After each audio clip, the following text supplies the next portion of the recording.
Hi, folks. Welcome back to Season 2 of the Aftermarket Champions Podcast. I'm your host, Vivek Joshi, founder and CEO of Entitle.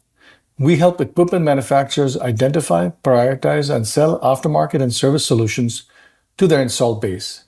Insights, our purpose-built installed-based intelligence platform, is used by leading OEMs globally to drive revenue growth and improve customer experience and satisfaction. I'm delighted to be back for another enriching journey into the world of aftermarket excellence. Throughout the season, we'll engage in an insightful discussion with industry leaders, exploring innovative strategies and invaluable insights to propel us forward in the industrial aftermarket sector. So, without further ado, let's embark on this journey together.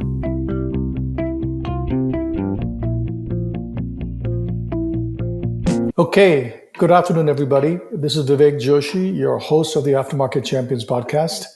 I'm really excited to welcome our guest today, Chad Sloan from Axcelis.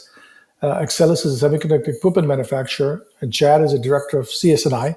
I'll let him explain what CS&I means. And Chad is based in Raleigh-Durham, North Carolina.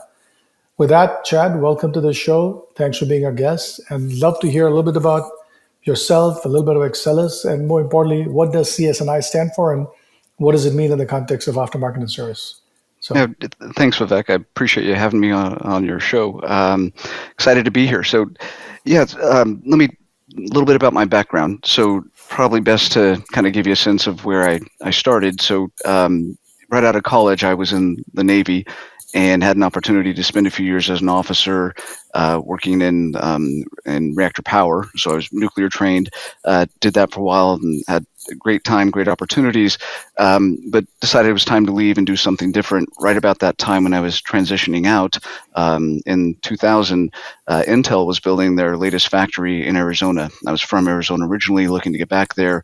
Was able to leverage my leadership capabilities, my technical background, and the fact that I wanted to be in Arizona, and got a job with Applied Materials in the field, working as a field service manager. So the very beginning of my corporate career started in the aftermarket. So spent a few years learning the industry, learning what it takes to hire and train field service engineers, get them ready to install equipment, get them ready to support contracts.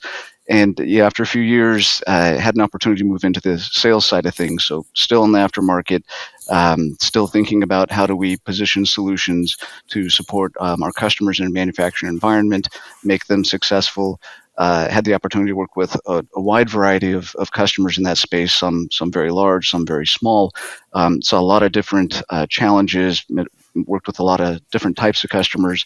Also, during that time, decided that we were tired of the brown and the heat and looked for more trees and water. And that led to a move to Raleigh, North Carolina. That's where I am now, as you mentioned. I also had an opportunity then to move to a different industry. So I changed from semiconductor manufacturing into contract manufacturing and spent a few years selling design and manufacturing services for a large tier one contract manufacturer. Still in a sales role, but really moving now from a more of a farming into a hunting role, looking for companies that were looking to change their manufacturing strategy, companies that were building electronic-based devices and selling design and manufacturing services to them. And then, COVID hit and all of the related supply chain constraints that went along with that, and I started noticing what was happening to all of my customers, these semiconductor manufacturers, and what was going on with our bombs and that sort of thing, and decided maybe I didn't pick the best time to get out of the industry. Had an opportunity to come back in with Axcelis as the director of global CS&I Sales. So CS&I at Axcelis stands for Customer Solutions and Innovation. That's basically how we describe the aftermarket. It's how we describe the solutions that we offer once the equipment has been sold, installed, and qualified. Our customers have to make decisions about how to support that equipment over sometimes decades. That's where we come in. It's interesting. So you kind of glossed over something which I think was quite creditable. You were a USNA guy, if I remember correctly, right? I did gloss over that, yes. I was an Annapolis class of 95. Yeah, exactly, which is pretty impressive. And then you're a Navy nuclear guy, which is also not a shabby place to be, because I've been around Navy nuclear guys, and it's a pretty demanding posting, if I would say so, right? Yeah, that's probably an understatement. What I learned in the Navy was the amount of pain involved with your job increases exponentially with the rewards that they give you. So Right. the nuclear signing bonus was attractive for a college student, and I learned a lot. Don't get me Yeah. wrong, but it was intense. But I mean, I'm going to digress for a little bit to pick on this Navy nuclear experience as it relates to services. If you think about Navy nuclear, the service level agreements that you need to have in place with your vendors and with your own maintenance teams have got to be extraordinarily high, both from the perspective of reliability and making sure the reactors run and things happen, but safety, right? And so there's a whole complication in the service supply chain and the service process and delivery process that I have to believe is probably we all think Intel with copy exact is like a degree of like demanding perfection. I have to believe that Navy Nuclear was probably one notch above that, right? Yeah, we didn't turn a valve unless a book told us to. Yeah, when you think about it, it makes sense. If you're working on an aircraft carrier and you're off the coast of another nation, the last thing you're going to be doing is discharging radioactive fluid into the international waters. So yeah, there's a tremendous amount of oversight that goes into it, but also a tremendous amount of training. Right. So I spent a year in school.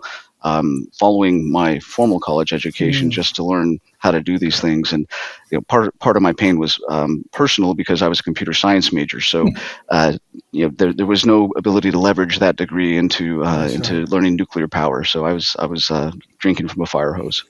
But if you think about that experience, and you think of you were even though you worked for Applied Materials, you were assigned to the Intel account as you put in your LinkedIn. And again, Intel is a pretty demanding customer, right? The copy exact philosophy of making sure maybe it's not quite only turn the valve if the book says so, but it's almost that degree of expectation they have in place for making sure the processes run exactly the way they should. Yeah, no question. I was fortunate that I had the opportunity to transition, working for a top tier equipment provider, working hand in hand with a world class manufacturer. Right. I mean, being a field service manager, you're in there at all of the pass downs, sometimes on weekends, and you're working closely with engineers again to get equipment installed, get it qualified, make sure it's running. They're getting the maximum amount of value out of that capital equipment. But then also learning, okay, I'm in Arizona, which is a high volume manufacturing site. Where are all the things coming from that all the development's being done, right? How are those processes working? How are they getting transferred? And back in the day, their technology was turning over very quickly, right? So they had to have a very robust process for taking this knowledge that's developed by the original engineers, transferring out to the high volume manufacturing facilities. Yeah, it was very robust. I think copy exact is probably an accurate way to describe it. So yeah. In terms of that mindset, you worked at Applied for, I don't know, 15, 16 years, if I remember Mhm. correctly, right? Applied Mhm. by itself, by the way, was not shabby in terms of its mindset, in terms of its discipline and rigor, and just a Mhm. world-class manufacturing and service experience they put to work. How do those experiences collectively inform your thinking about how does one run a service business? How does one run a field service operation? How does one think about spares and availability? Because again, at Navy Nuclear, you better have spares available. In the applied situation with Intel, you better have spares available because you can't take a fab down, right? Pretty Mhm. Oh yeah. complicated things. How did that Yeah. influence your thinking about services and aftermarket? Well, I think I learned early on that the needs and the interest can vary depending on the situation. So, for example, when you're a parts salesperson, you hear a lot about cost, and you're getting beat up on that regularly. But then suddenly, as soon as that part isn't available and the machine is down and they can't make product, that cost becomes a lot less important, and now Mm, availability is important. So, I learned early on that there's really a balance you need to strike, and what that means is for a customer that translates to value for them, right? The mhm. availability of resources is important, but it has to be cost effective, right? So Right. I think all those things are part of the calculus that they do to come up with the best solution for their manufacturing challenge. But if you think about availability is important, value is important, right? You clearly can't have egregious pricing. You got to make sure that the pricing is reasonable, yet the premium is on availability because you want to make sure the line's always running. In the case of Intel, or the reactor is always powered and running without any failure issues in the case of an nuclear submarine or destroyer or Nimitz as you were in the carrier. Hmm.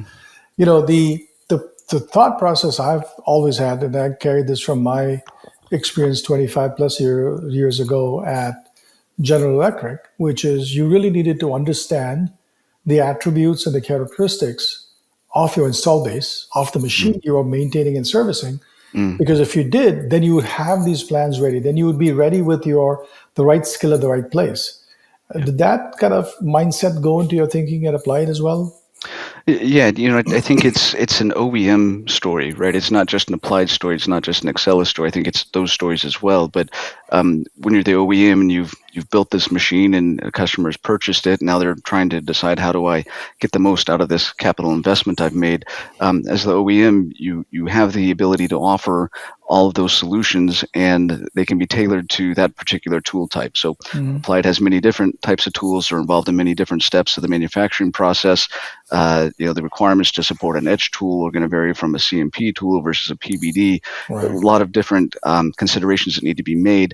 The OEM is usually the best position to be able to offer the holistic, the most comprehensive solution. So whether it's that individual part to covering the entire spectrum of needs for a customer's unscheduled downtime, for Mhm. example, that's really where the OEM is best positioned.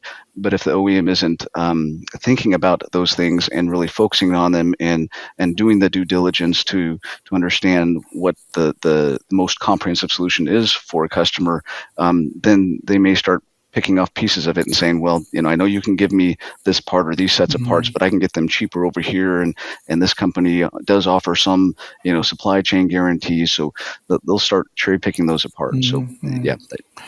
One of the other things that appeals to me about some of the experience you've had, and I go back to the conversation I've had with some of my other guests in the last few weeks, is that, as an aftermarket and service leader, being in the field as you are, field service and so on and so forth at the FAMs, the only people who are in constant touch, who have the best relationships over a long time with your customer, tend to be the service people. Mm, Because in your case, you were literally in the fab, right? yeah. In the case of in the case of other vendors, the service people are the ones who constantly or more frequently visiting the customer, seeing how the product's performing, and so on and so forth. They're picking up stuff in the hallways, as they call it, right?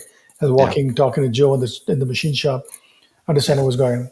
Does that have a role in your thinking in terms of how you think of the strategy, how you think about the connectivity to your customer and going back into the product side as well? Absolutely. I found when I was in the sales role, those were often my best leads in terms of, hey, we've got this issue over here. They're considering this. I think we might be able to do this. That information was oftentimes coming from our field engineers.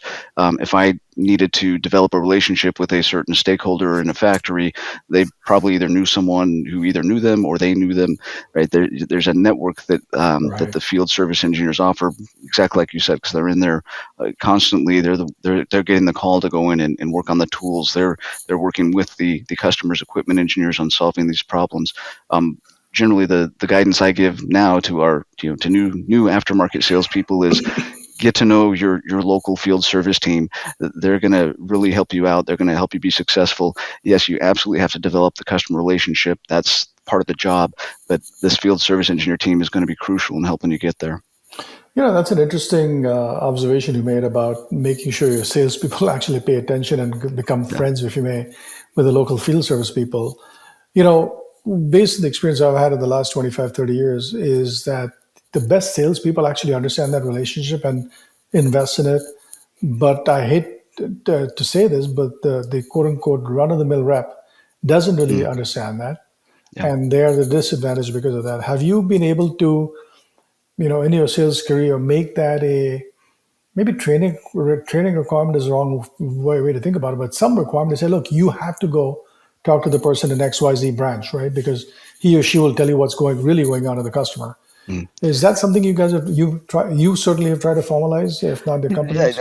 I found it's most beneficial when, if we're doing formal training or doing workshops or having account reviews, that you have both sales and service in the room at the same time. At the end of the day, whatever the aftermarket sales team is developing and proposing and selling, the service team is going to have to go off and execute. So their fates are intertwined. Right. Um, so I think in practice, yes, that's absolutely part of something that we today and in my previous life we've tried to deploy because it is crucial to our success. So you spent a few years in the Navy, you spent a bunch of years at Applied, did a little stint in the contract manufacturer, then you came to Axcelis a couple of years ago.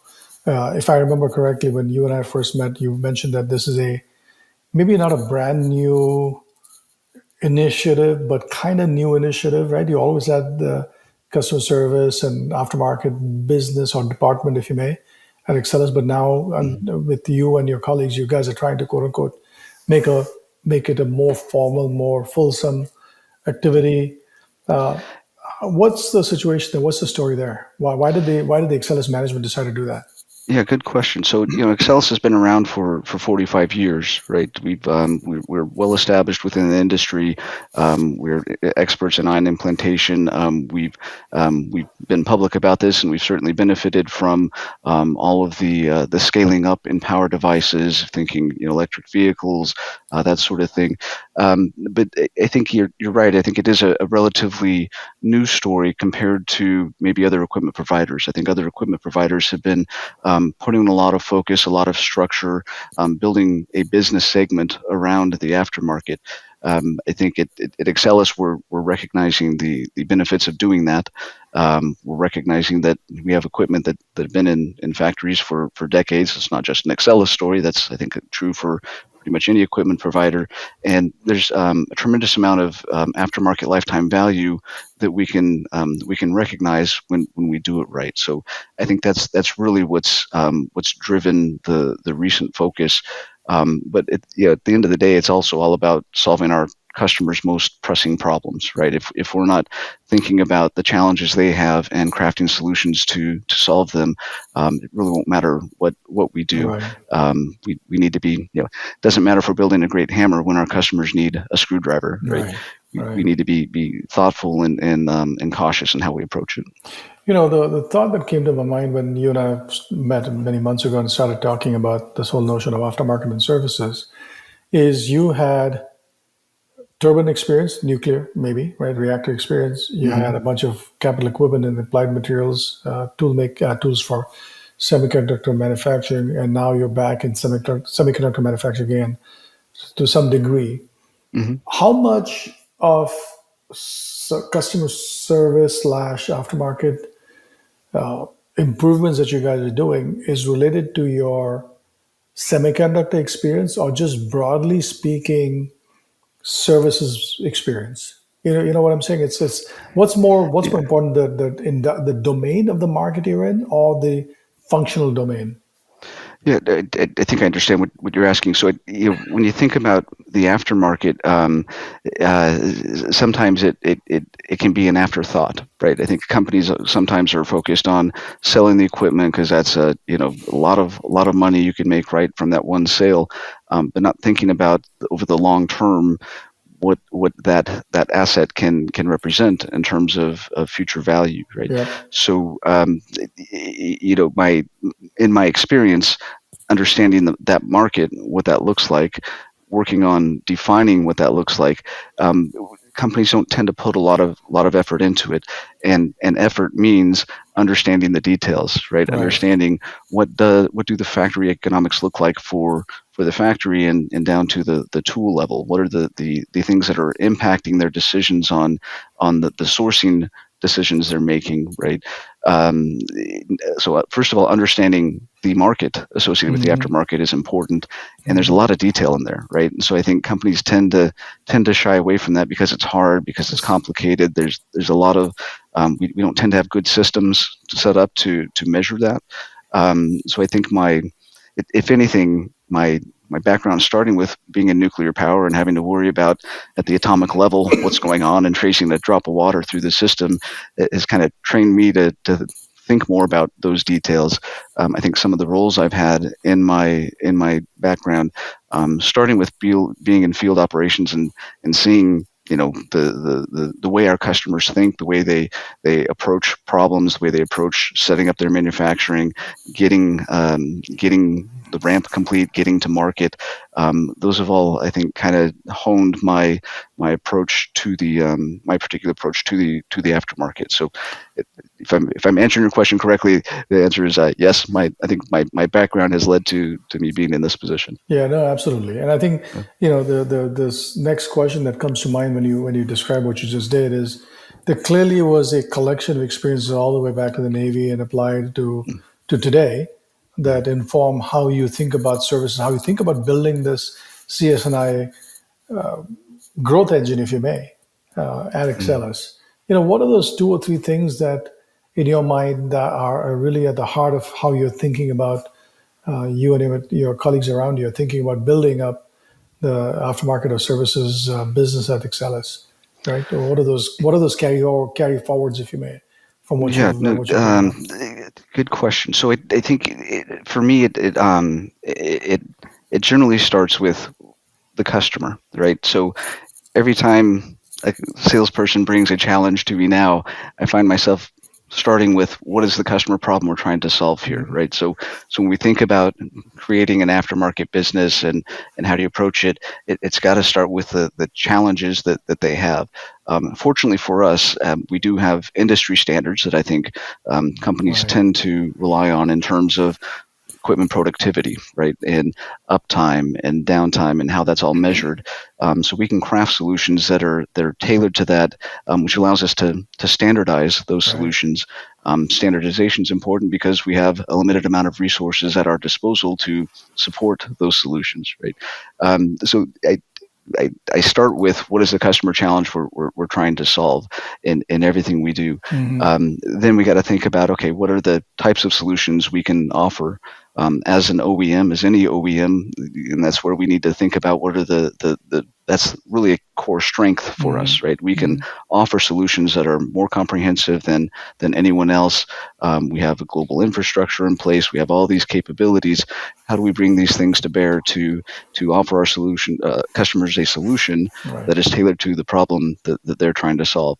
And then, how do we get the right people in place to go have these discussions, develop these relationships, build that level of trust to where they're willing to even listen to us, tell us about their problems, and allow us to even discuss our solutions. When I again go back and rewind the tapes as it may be about the conversations I've had in the last few months with your peers in other companies, they also say a couple of different things related to the last point you mentioned, which is, Mm, it's one thing to have a technology understanding, it's another thing to have offerings and so on and so forth, like you said. But the last part about people is really important, mm, right? To some degree, it's about getting the right people who understand the customer, uh, starting with the customer, if you may, right, as a starting point of the process. It's understanding people who have the empathy and the experience to bring that to bear to the customer. But the third thing is also kind of coming back to the conversation about, how does this manifest itself in terms of the delivery of service to your customer also is what matters, right? So how does mm. a people role play out there? Yeah. So if we, it the people part is important because if our if our sales force, for example, or if any sales force is too focused on um, internal administration or trying to do manual things or doing things that take them away from being in front of the customer, that's time they don't have in front of the customer, right? And at the end of the day, that's the job, is being in front of the customer, developing those relationships, working with them. So for me, one of my particular areas of interest is what are the tools that are available? What are the things that we can do to free up time for the sales force? Things that we can automate more, right? Make Hmm. less manual. Things that we can maybe off shift elsewhere, but ultimately give them more time to spend more Hmm. time with the customer and develop those relationships. So finding those tools and those enabling those capabilities, I think is a vital part of what we're doing.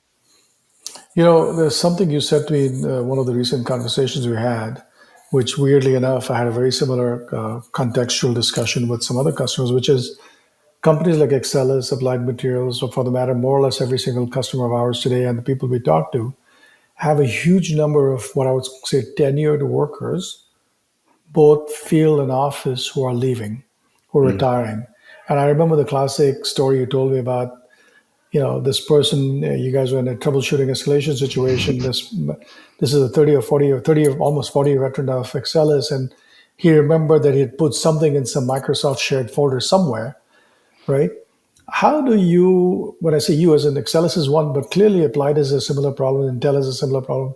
How do companies kind of overcome these challenges of replacing or being able to not get caught short-handed or short-knowledged with all this stuff leaving the factory, leaving the office these days, right? In terms of retirements, yeah, that's Yeah. a big deal. By the way, that story you told me that story. I've heard that like multiple times with different names, right? I'm sure it's not a unique story. No, Yeah, but I it's an think it's important aspect of today's transition that's going on. yeah. I think we like to refer to it as as the silver tsunami. But yeah, there's this tremendous amount of brain power that's been developed over the years in our industry, and amount of tribal knowledge. And people are getting to the point where they're thinking about, okay, what am I? I think I'm ready to go do something different. But that knowledge, that capability walks out of the door. What do you do to replace it or harness it? Um, my perspective is AI offers potential solutions for that. I think it also offers there's a lot of concern around Mhm. AI and what it means and how to use it, right? So I think one of the challenges that I see companies struggling with is, how do we take advantage of all the capabilities this offers, but in a way that doesn't undermine or inadvertently divulge sensitive information, um, to others where we don't want it, right? So I think that's kind of the space we're in. Is it seems like, there's this capability, but how do we deploy it safely? How do we tap into it without blowing up the Jeopardizing, company? yeah. Yeah.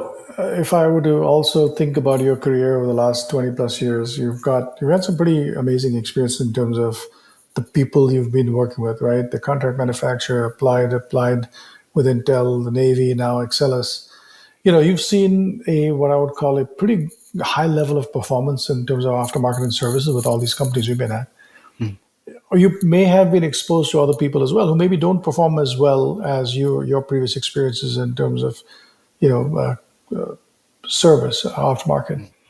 What in your mind is the differentiator or separator between those what I would call aftermarket and service champions Mm. versus those that aren't, right? Because you've probably seen in your career a pretty good spectrum of performance, if you may. What's the one that separates champions from the others? Yeah, no, great question. I think there's probably a few things that I would key in on it. And first, it starts with, I'll say, kind of understanding the sandbox that you play in, right? So knowing where does my aftermarket story begin, and where does it end? Who are the sources of competition within that space, and how can I differentiate what I have to offer from Hmm. all these other solutions, right?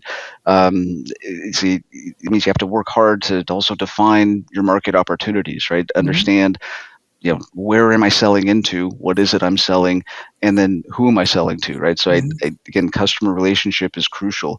And this is something that's saved me more than once in my personal Hmm. career, where when your customer really wants you to win, that really goes a long way. You still need to do the work to enable them Right, to convince their internal stakeholders, right. but having that relationship and at the right level of relationship, is vital. And finally, I think the other thing I'll say is, what I've seen in terms that differentiates those who are really successful from those who are mildly to otherwise, is really understanding the details of the Mm. aftermarket, right? So much of what we do is built around a lot of mundane, boring, but a ton of data. Hmm. When you really have mastered the finer points of that data, it not only brings credibility, that so when you're engaging with your customers, and you can demonstrate that you've mastered all of this information around this market that you're playing in, now that builds trust with them, and Hmm. ultimately that's what enables your success. So, tell my boss this regularly. I think it was Edwards Deming who said, "In God we trust. All others must bring data." So I love that quote. Yeah, I've kind of built a career around it. So absolutely. But I think it was actually interesting. So a lot of people have definitely pointed out the notion of relationships and who you sell to, who you serve with, what else, all the stuff that goes along with that. But I think the point you just made is actually really important also, attention to detail. And, the way I also think about it is, and by the way, I'm hardly the paragon of what I'm about to say, but attention to detail matters. And, it's like the little things, if you do the little things right, then people around you will have trust that you can do the big things right. mm, Right. And yeah, so to some way, I think being able to get that credibility, bring forward the context and not context, the confidence to your customer that you've done all the little things right, the detailed stuff right, will give him or her confidence that yeah, Chad, Axcelis, whoever it might be, can can really serve me at this higher level that I expect them to. And I think that's an underappreciated aspect of execution, by the way, yeah, when I think about it. fully agree. So if you think about your career again, you've got some amazing experiences, and there's clearly somebody who's now a 22, 25-year-old who's now coming back and coming into the workforce for the first time, and they may stumble into services like you did, right? They may stumble into one of the situations where they wind up with an Intel applied material situation where they're kind of thrown into a fab. What's the advice you'd give them in terms of how they should think about career progression? Because you took a path, you kind of stuck with it and done really well, right? And so what's your advice to somebody early in career and who may want to build up an aftermarket and services background here?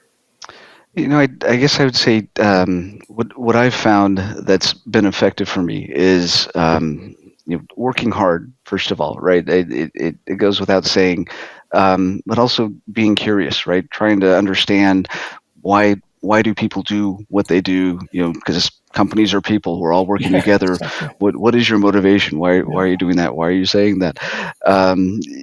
Being open to the next opportunity.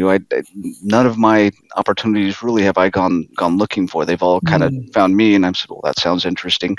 But also, every opportunity has sounded scary, right? I mean, mm. that I still remember the day when I stepped on a plane as leaving West Phoenix to drive, fly to Maryland. I'd never been on a plane by myself before, and just felt like I'd been punched in the gut. I was so scared. That worked out okay, right? So every crucial decision in my life I found that's paid off has started with a really uncomfortable feeling. So I would say, stay open, and if the hairs on the back of your neck are standing up, it's probably a good sign. See where Yeah. that goes. The openness thing also has been mentioned by people. You got to be open to new ideas, new experiences, to change.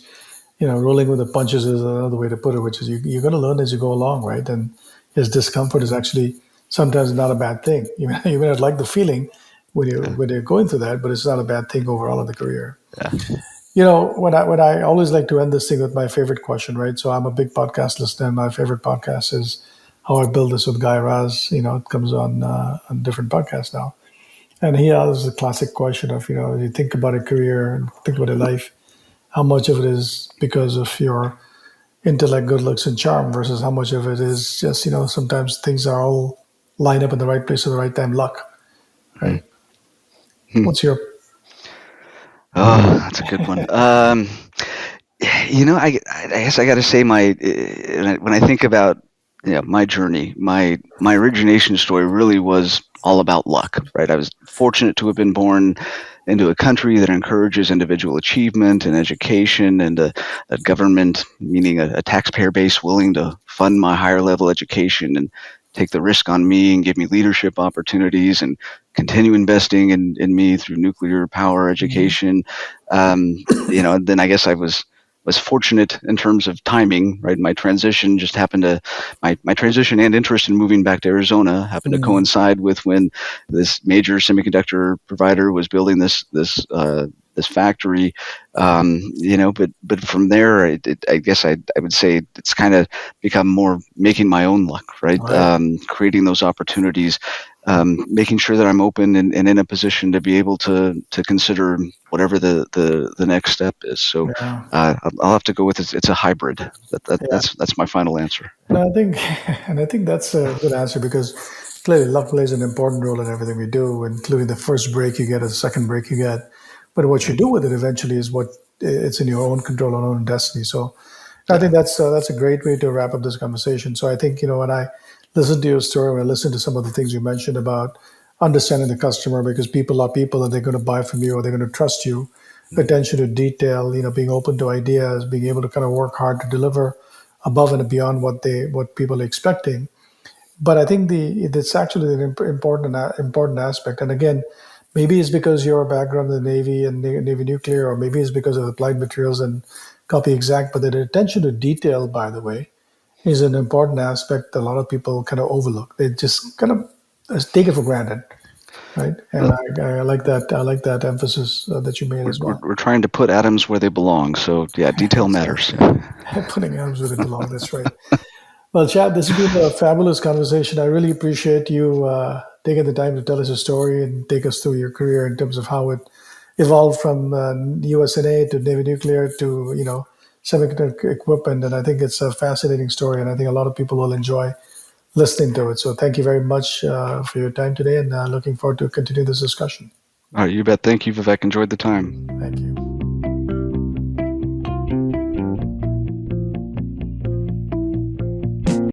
As we complete another enlightening episode, I extend my sincere gratitude to our esteemed guests and you, our valued listeners. If today's conversation resonated with you, please subscribe to this podcast on Spotify, Apple Podcasts, or Google Play, or simply visit our website at www.entitled.com for more enriching content. Remember, the pursuit of aftermarket excellence is an ongoing journey, and I look forward to continuing with you. Until next time, stay informed, stay inspired, and continue championing aftermarket success.